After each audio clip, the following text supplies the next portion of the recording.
they get disillusioned with all the different views, and how can we know what truth is, because it's all so relative, and all these people are, all these voices yelling at me from different angles, and I just can't understand it. It's just too hard. And I get messages from people like this who are really struggling with this kind of stuff, and I just like, put down the electronic, get away from the stuff, get out in nature, go on a walk, listen to your favorite music, and just worship God, and be still and know that He's God, and just learn to love Him like a child, and get away from all this stuff, because sometimes it can kill you if you let it.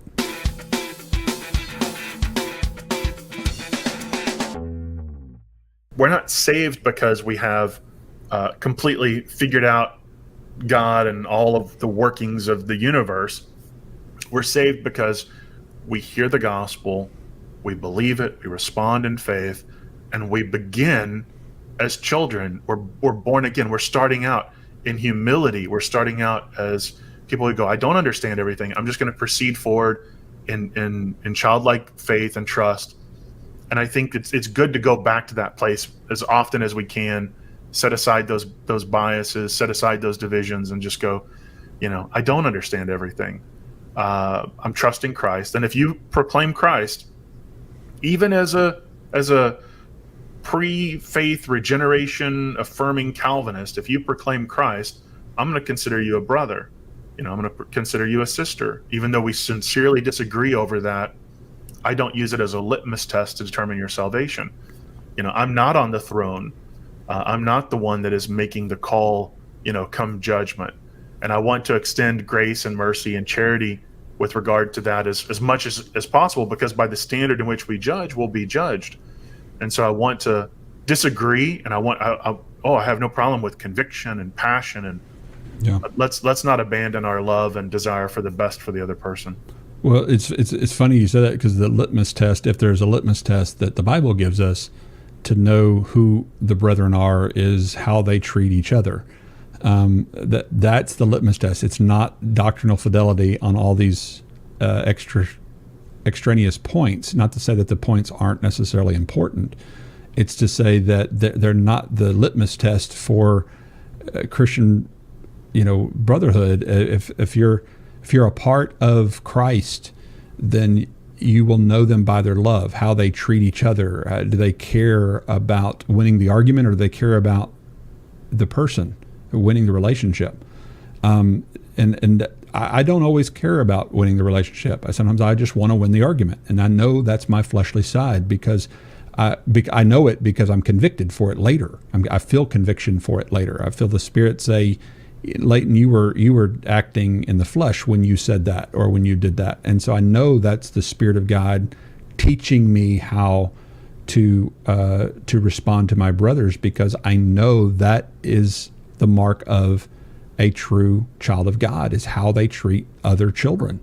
And if we don't live that on Twitter, that is the modern day gathering point of our generation. It used to be the city gates back in the Old Testament and New Testament times, and public forums, and the Twitter and Facebook, like it or not, that is our gathering place. That's where people gather. And if we can't show some decorum and some level of respect for one another in the gathering place of this generation, then we're just not doing a very good job. And so some people see, me contending with Calvinists on social media, on the Soteriology 101 page, and they think, well, you're one to talk. I mean, all you're doing is contending with folks. Well, the reason I created Soteriology 101 is so that contention would be limited to that page, so that it wouldn't override all my ministry pages with evangelism and apologetics and my personal page. And so it sounds like that's all I'm doing if that's all you follow or all you know of me. For one, I'm not the only one posting things on that page on Facebook or on Twitter. Other people are retweeting things and things. We have admins and stuff helping with that kind of thing.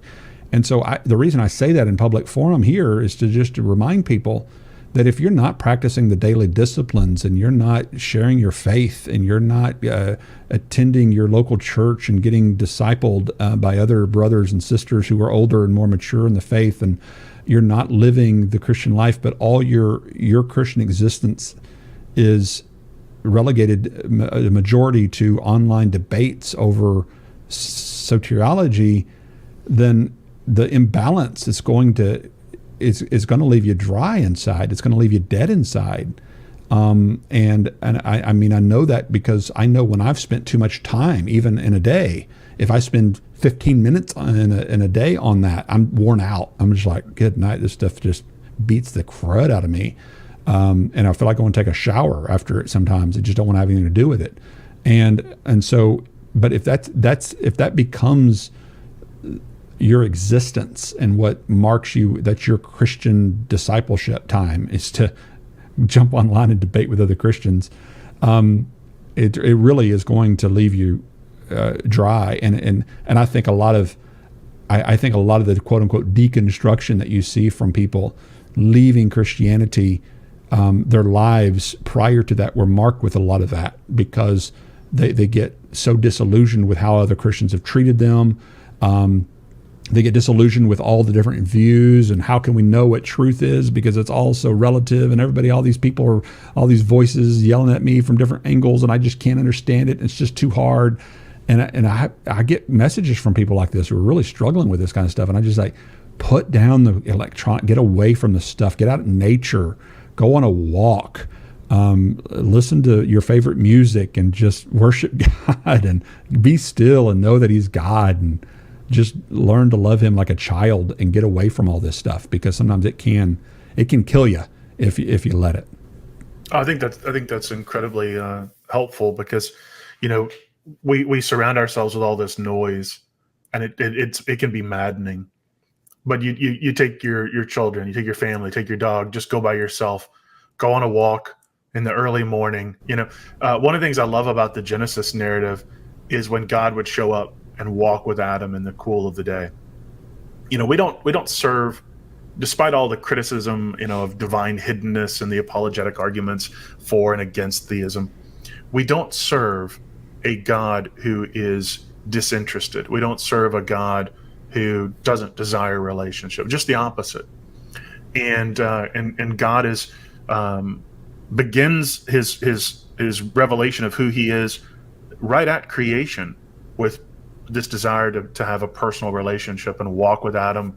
And so in my own life, there'll be times where my day is just full of stress and anxiety and worry, and the enemy will come, and just life will come upon you, and you start to have these fears. And that's the best time just to say, I'm going for a walk with the Lord, and I'll go and I'll enjoy the silence. And then as the silence comes on, then I'll start to pray and talk with Him and spend time with Him and enjoy the beauty of His creation. And I think just getting out and experiencing the natural revelation of God is something that soothes our city-worn hearts. We're full of concrete and steel and cell signals and angry tweets, and it's soul-crushing. And then you get out into the beauty of nature, where man was created, and you commune with God, and it's very personal, and it's beautiful. And I think that when I was in high school and in junior high, our church would always encourage a quiet time. Get with your Bible and read, and that's important, absolutely. But sometimes even just setting away the Bible and just going and talking with the Father is just as critical, because if you're always coming to God and you treat it as a book report or a classroom exam rather than just communion with the lover of your soul, sometimes even that can be stagnant. So I love your advice there, just to get out and go for a walk. Well, I'm a systematic theologian. My degrees are in systematic theology. I struggle with that in my own life. It was like the Father, the Son, and the Holy Book, and especially as a Baptist, we often say that, God speaks to us, but not audibly. We're a Baptist. We couldn't handle that. He has to speak through His book. And so relating to God by His Spirit and learning to hear Him in our daily walk in a relationship and following the promptings of the Spirit within our lives is something that sometimes systematic book people, and I say book people not to be derogatory towards the Bible by any means. I do believe it's inspired. I believe it's given to us by God. But the book teaches us about the Spirit, and the Spirit is very much real and active and moving and teaching. And so, the walking in the Spirit is not a doctrine of charismatics. It's a doctrine of all Christians. It's a matter of what you believe about what it means to walk in the Spirit and pray without ceasing. Matter of fact, I'm preaching on this tomorrow in Crandall about walking in the Spirit and what that means from a Christian worldview of what it means to live life on purpose and with the knowledge of His presence and His activity around us and His providence of bringing circumstances and situations that may seem like happenstance to us in time.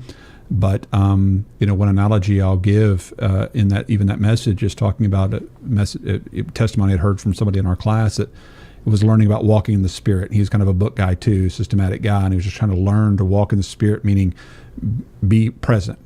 Realize God's at work, God's around, He's moving, His providence, He's bringing you into contact with other souls. The one thing around you that's going to last for eternity is not the windows, the doors, and the material things around you. All those will pass away. The one thing that's eternal are the souls of the men and women you pass each day. So be walking in the Spirit, be cognizant of the eternal things that are happening around you and the eternal souls that you engage with. And he had been learning about this in his class, and he's consciously trying to think about this in the morning. His morning Bible study, he was thinking about this, and he was talking about it. And on his way to work that day, he had a lot on his schedule, and it's traffic, and it's just he's getting all into the concrete world, just like we were talking about. And he starts getting kind of angry with the traffic, and sure enough, smoke starts coming up from underneath his hood. He pulls over on the side of the road. It's Texas heat. I mean, it is 98 on the Texas concrete feels like 108. And he's frustrated, he's angry, he's out beside his car, opening up the hood, and he's sweating, and cars are...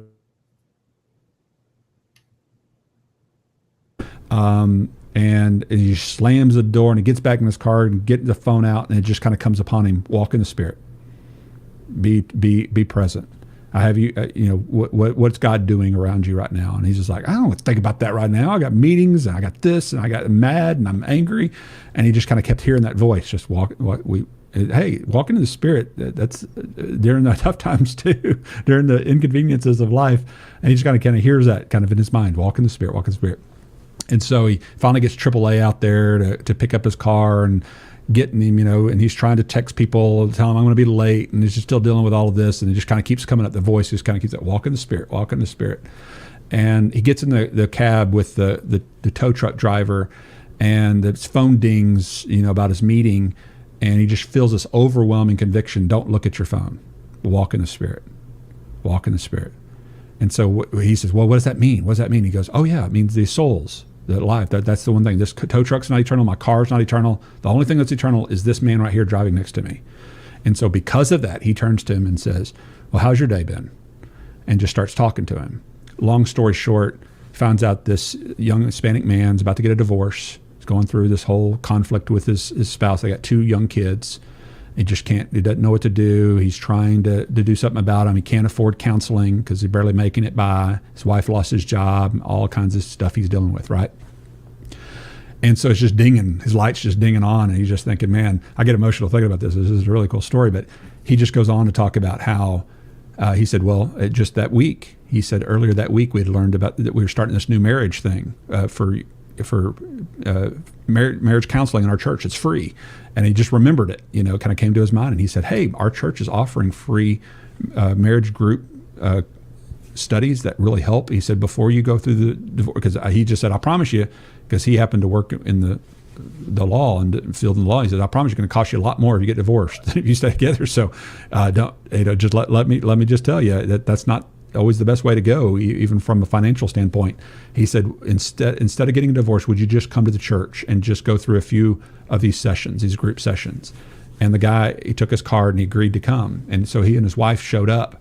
And long story short, both of these young people came to know Christ, restored their marriage, and now their kids and that family is an active part of the church. And you think about the eternal consequences of that one conversation. with those children, their future marriages and their future children, the lives of the people being impacted by that couple now.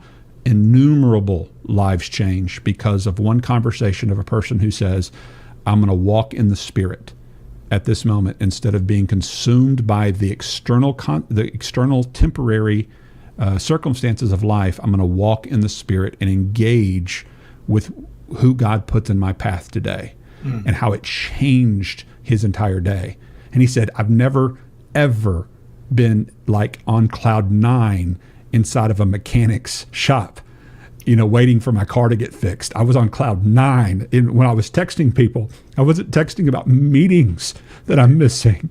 I was texting about lives that were being changed and just things like that and when you come to worship at church, it's not about what is your doctrine of God and soteriology, and it's you're worshiping out of an overflow of God used me to change the life of somebody. God used me and little old me who's frustrated with every little thing that happens in my car or whatever inconvenience that comes my day. He used me in that moment in my weakness to help change the life of somebody else. And when you begin to walk in the Spirit and have that kind of joy that comes from those kinds of moments of life, sometimes you get on Twitter and these doctrinal conversations and you just kind of roll your eyes and go, there's just so much more to life. Yeah. And the abiding in Christ and living in Christ than what these discussions have to offer. And again, don't hear what I'm not saying. I mean, I'm the guy who started Soteriology 101 to confront something that I feel is leading people astray with who God is and understanding who God is. I think it's very important, but it's not the only thing, and it's not the most important thing. And so I feel like I have to say that more and more often as I engage in these kinds of conversations with friends like you are, Warren, and others like Braxton and Jonathan. We were talking about similar things in our discussions on Trinity Radio and other. Here's other life impacting truths about my own walk with God that people need to be engaged with on a regular basis in order not to just die inside with all these kinds of theological discussions.